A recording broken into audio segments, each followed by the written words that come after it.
या डीएनए का राज हमें देश की स्वदेश की है खोज पेंटियम।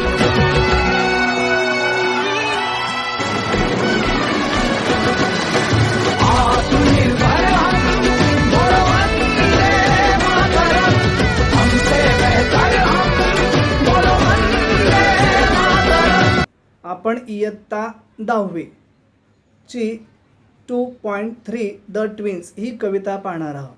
तत्पूर्वी आपण वॉर्मिंग अप पाहूया आणि त्यातला विशेष म्हणजे चिटचॅट। तर फर्स्ट दिलेला आहे, 2 babies born at the same time to the same mother are called twins. म्हणजे एकाच आईच्या पोटी 2 मुलांचा जन्म होणे म्हणजे त्याला आपण ट्विन असं म्हणतो। मग guess and share who are, मग कोण आहे आपण अंदाज करायचा आहे। मग ट्रिपलेट्स, मग ट्रिपलेटची व्याख्या कशी असेल तर triplets baby born at the same time to the same mother are called triplets म्हणजे तिळे। अँड क्वाड्रॅप्लेट्स, क्वाड्रॅप्लेट्स म्हणजे 4, quadruplets baby born at the same time to the same mother are called quadruplets. मग त्यानंतर quintuplets म्हणजे 5, मग quintuplets baby born at the same time to the same mother are called quintuplets. मग हे त्यांनी आपल्याला twins, त्याचबरोबर ट्रिपलेट्स आणि क्वाड्रॅप्लेट्स आणि क्वांटिप्लेट्स असं आपल्याला दिलेलं आहे। पुढे 2, imagine you had an identical twin. तुम्ही अशी कल्पना करा की तुम्ही काय आहात, एकमेकांसारखे दिसणारे जुळे भाऊ बहीण आहात। आणि असं करत असताना imagine and share with your classmate what pranks you two would play on your friend elder in the family and even your school. मग तुम्ही तुमच्या मित्रांच्या, कुटुंबातील आणि अगदी शाळेतील व्यक्तीच्या कशा खोड्या काढतात याचे काल्पनिक वर्णन तुमच्या मित्रांना तुम्ही सांगा। मग आता आपण जर समजा ट्विन असतो, imagine you are a twin and what prank do you play with your relatives, your friends and your किन ऑर किथ। तुम्ही त्यांच्याबरोबर काय प्रँक करतात, प्रँक म्हणजे एक प्रकारच्या खोड्या। मग समजा ॲट होम असेल तर blame your twin brother and for wrong breakages damages done by you and you attribute to another. Suppose we can say we are twins and that time suppose I make some mistake, you some make mistake, but you attribute to another one and he flogged it for you। हे आपण imagination करू शकतो। एखादी चूक तुम्ही केली, तुम्ही जुळे आहात आणि ती चूक समजा एकमेकांसारखे आपण दिसतो तर त्याची शिक्षा कोणाला होते तर समोरच्याला होते। खाली या आपण पाहू शकतो, Study the following pairs of group of word: cup and saucer, needle and thread, birds and beast, take a risk, sip tea or coffee, hide and seek, etc. These set of words that more than often go together and occur together we call such a set collocation. समजा अशा प्रकारचे शब्दांचे गट, शब्दांचा संच हा एकत्रितपणे वापरण्यात येत असेल, त्याचा उपयोग करण्यात येत असेल तर आपण त्याला कोलोकेशन असं म्हणतो। म्हणजे एक प्रकारे एकत्रीकरण। Insert the proper word and from the bracket to form collocation. मग आता त्यांनी सांगितलेलं आहे की खाली जे आपल्याला दिलेलं आहे ते आपल्याला काय करायचं आहे, त्या ठिकाणी आपल्याला योग्य ॲप्रोप्रिएट प्रॉपर वर्ड ठेवायचा आहे। उदाहरणार्थ दिलेला आहे, एफर्ड असेल, type, defeat, cloth, owner, necessary, role, interview, morning and cold. एमध्ये दिलेला आहे त्यांनी ॲब्सोल्युटली। आता ॲब्सोल्युटली आपण करत असताना ॲब्सोल्युटलीला आपण काय शब्द देऊ शकतो ते पाहू शकता आपण। मग ॲब्सोल्युटलीमध्ये नेसेसरी हा शब्द त्याला जोडतो, कॉलोकेशन म्हणून तो त्याला ॲप्ट आहे। पुढे B, cannot afford, cannot afford. त्याचबरोबर formal clothes, job interview, pastime, accept defeat, त्याचबरोबर अर्ली मॉर्निंग, कॅच लीडिंग. आता कॅचमध्ये दिलेलं आहे तर कॅचमध्ये catch a cold, leading role आणि जॉईंट ओनर्स. हे आपण काय केलेलं आहे, शब्दांचं कॉलोकेशन केलेलं आहे. मग हे कोलोकेशन करत असताना आपल्याला तो शब्द योग्य बसत आहे किंवा नाही हे पाहणं गरजेचं आहे. पुढे क्वेश्चन नंबर सेकंड क्वेश्चन आपण पाहत असताना exaggeration or overstatement often causes humour. आता समजा एक्झरेशन असेल, ओव्हर स्टेटमेंट असेल तर त्याचं कारण काय होत असतं तर ह्युमर म्हणजे हास्यामध्ये त्याचं रूपांतर होत असतं. मग एक्झरेशन म्हणजे अतिशयोक्ती, ओव्हर स्टेटमेंट म्हणजे बढाईखोर असलेली स्टेटमेंट. आणि असं जर आपण बढाईखोरपणे स्टेटमेंट देत असू तर ते कशाचं कारण होत असतं विद्यार्थी मित्रांनो, तर मजेचं कारण होत असतं. For example, she is thin as a pin. Example दिलेलं आहे की ती एखाद्या टाचणीसारखी सळ पातळ आहे. शक्य आहे का, नाही. पण आपण काय केलं, एक्झरेशन दिलेलं आहे, ओव्हर स्टेटमेंट दिलेलं आहे. आपण we can imagine around us lot of people, lot of guys, lot of your friends make a over statement. असं ओव्हर स्टेटमेंट देतात, आपण त्याला बढाईखोर स्टेटमेंट सुद्धा म्हणतो, म्हणजे अतिशयोक्ती. मग पुढे दिलेला he has a pea size brain. आता कोणाचा वाटाण्यासारखा मेंदू असतो का, नाही, but it is a over statement. My shoes are killing me. माझे जे जोडे आहे, माझे जे बूट आहे ते मला ठार मारत आहे किंवा ते मला चावत आहे असं आपण म्हणतो. पण ते खरंच चावतात का, ते खरंच तुम्हाला ठार मारतात का, no, but it is a exaggeration and overstatement. आणि हे अतिशयोक्ती आणि बढाईखोरपणाचे उदाहरणं आपल्याला पाहायला मिळतात. मग when such a exaggerated lines occur in poetry and they are example of figure of speech, hyperbole. आणि असे एक्झॅरेटेड लाईन जर कवितेमध्ये घडून आल्या तर they are example of the figure of speech, म्हणजे तो अलंकार निर्माण होतो आणि त्याला हायपरबली असं म्हटलं जातं.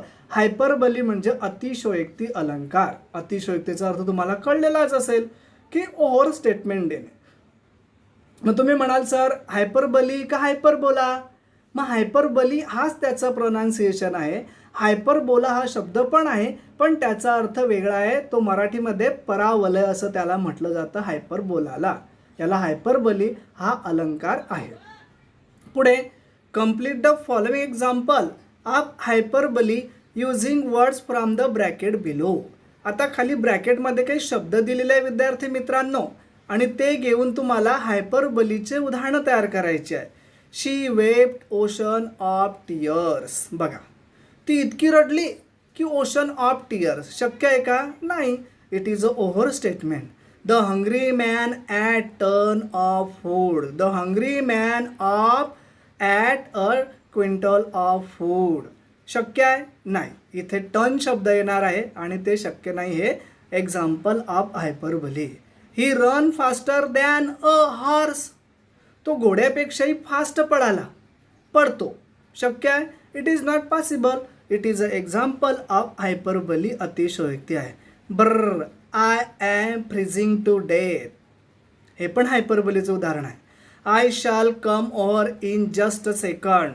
मी काही सेकंदामध्ये येईलच असं आपण म्हणतो, पण खरं सेकंदामध्ये येतो का, नाही येत. आपण कधीच येत नाही.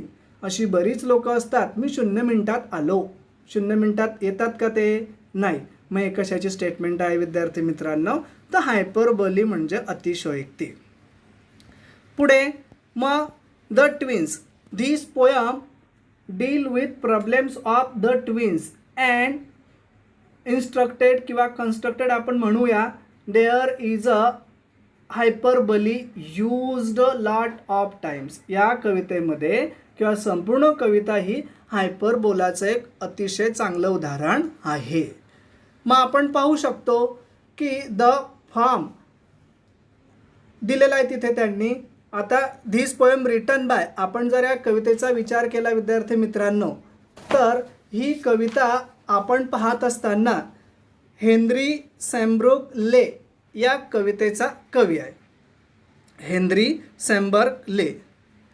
मग आता द ट्विन्समध्ये आपण पाहू शकतो पहिला stanza, in form and feature face and limb, in form and feature face and limb I grew so like my brother. आम्ही एकाच चेहऱ्यापट्टीचे, एकाच बांध्याचे, फेस अँड लिम सेम असलेले, आम्ही एकदम एकमेकांमध्ये तसूभर फरकही नाही असे आम्ही आहोत. The folk got taking me for him, म्हणजे फोक आहे ते काय करत असतात, तर mistaken taking me for him and each for one other. ते मिस्टेक करतात. It puzzle all our kith and kin, it reach it fear pitch. आता जे आमचे कीन आणि किथ आहे, आमचे सवंगडी नातलग, हे काय करत असतात, मिस्टेकन करतात. कशामध्ये, तर आम्हा दोघं भावांना ओळखण्यामध्ये. मग it reach a fearful pitch, कळस तर तेव्हा होतो, for one of was born a twin eight not soul knew which, की आमच्यामधील जुळं कोण आहे हे कळत नाही. ते त्यांना त्यावेळेस मग हा कळस होतो आणि तो उच्च याच्याला जातो, उच्च ठिकाणी जातो आणि कळस होतो की for one of was born a twin eight not a soul knew which, आम्हाला आजपर्यंतही माहिती नाही की आमच्यातील जुळं कोण आहे. सेकंड स्टॅन्झामध्ये आपण पाहू शकतो. आता तुम्हाला वरच्या ओळीचा अर्थ कळला का, for one of us was born a twin, म्हणजे अगोदर जन्माला कोण आलं हेच त्यांना अजून कळत नाही. पुढे one day to make the matter worse before our name were fix. अजून तर एक गोष्ट अशी घडली, एक इव्हेंट असा घडला की आमच्या बारशाच्या वेळेस, म्हणजे त्यावेळेस, तर as we were being wash by nurse we got completely mix. आमच्या ज्या नर्स होत्या, परिचारिका होत्या, आम्हाला वॉश करण्यासाठी घेऊन गेले तेव्हा त्यांनी आम्हाला कम्प्लिटली मिक्स केलं. And thus you see by face decree or rather nurse whim. मग तो आमच्या नशिबाचा खेळ असो किंवा त्या नर्स ज्या होत्या त्यांचा ती चूक असो, हे आमच्याबरोबर नशीब असंच राहिलं. My brother John got christen me and I got christen him. माझ्या भावाचं नाव मला मिळालं आणि माझं नाव माझ्या भावाला मिळालं. Why, because both are resembles with appearance. कारण दोघं कसे होते, द ट्विन. आपण या चित्रामध्ये पाहू शकतो ट्विनचं की ते सारखे दिसत आहे. आणि कवीनं म्हटलेलं आहे की form and feature face and limb. पुढे stanza number 3, this fatal likeness even dog my foot step when at school. आणि या दुर्दैवानं माझा पिच्छा शाळेपर्यंतही सोडलेला नाही किंवा शाळेमध्येही मला याचा तडाखा बसलेला आहे किंवा याचा फटका बसलेला आहे. And I was always getting flog for John turn out of school. आता त्यांनी म्हटलेलं आहे की या दुर्दैवानं माझा पिच्छा काही सोडलेला नाही आहे. समजा जॉननं काही मूर्खपणा केला तर त्याचे फटके मला बसायचे. And I put this question fruitlessly to everyone I knew. मग असा प्रश्न मी फुटलेस, बिलकुल नो सेन्स असलेला प्रश्न मी वारंवार प्रत्येकाला विचारतो. मला माहिती आहे, what would you do if you were me to prove and you were you. कोणचा प्रश्न विचारतो मग, तर व्हॉट वूड यू, तुम्ही काय केलं असतं, इफ यू वेअर मी, तुम्ही जर माझ्या जागी असतात आणि तुम्ही असा प्रूव्ह करण्याचा प्रयत्न करत आहात की तुम्ही तेच आहात, तर त्यावेळेस तुम्ही काय केलं असतं, असा मी व्यर्थ अर्थ नसलेला प्रश्न मी प्रत्येकाला विचारत असतो. कारण when you can imagine twins are lot of problem face in daily life. Why? Because his parents not, they are sure who is a John and who is another, but another people always puzzle who is John and who is another. बघा, आपण थोडं वरच्या स्टॅन्झामध्ये दुसऱ्या आपण एक नर्सचा पाहिलेला आहे.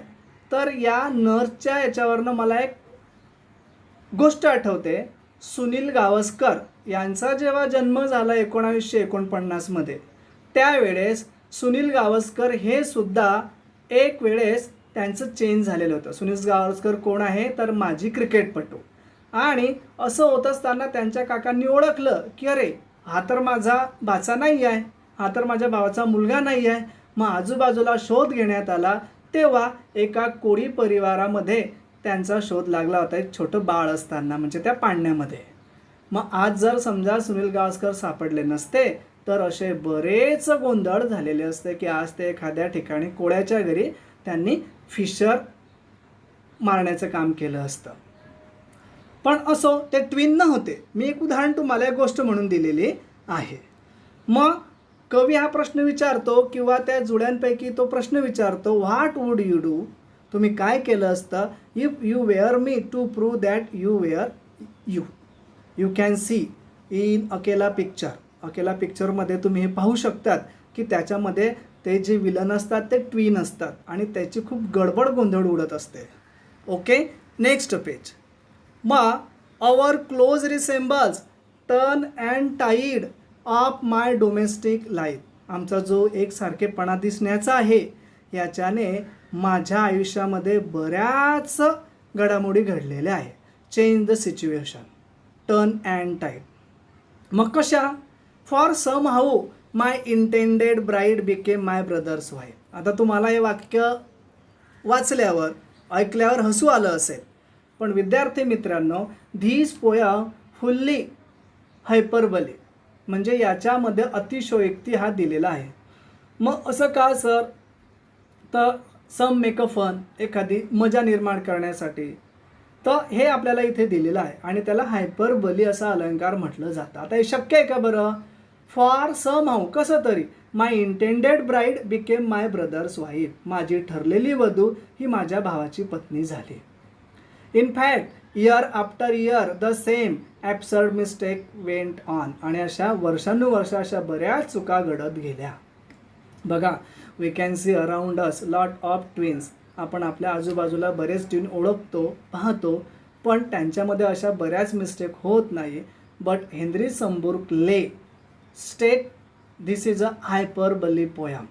In fact year after year the same absurd mistake went on. वर्षानुवर्ष अशा मिस्टेक घडत गेल्या. अँड वेन आय डाईड, बघा शेवटची ओळ अजून त्याच्यापेक्षा असण्यासारखी आहे. And when I died the neighbour came and buried brother John. बघा, मी मेलो आणि शेजाऱ्यांनी काय केलं तर ब्रदर जॉनला पुरवून आले. हे शक्य आहे का विद्यार्थी मित्रांनो? It is not, but it is a make a fun. This is a hyperbole, अतिशयोक्ती, एक्झरेशन आहे. आणि ही कविता आपल्याला एक हायपरबलीचं उत्तम उदाहरण आहे. आपण ती पाहिलेली आहे. आपण पुढील भाग हा पुढच्या ह्याच्यात कंटिन्यू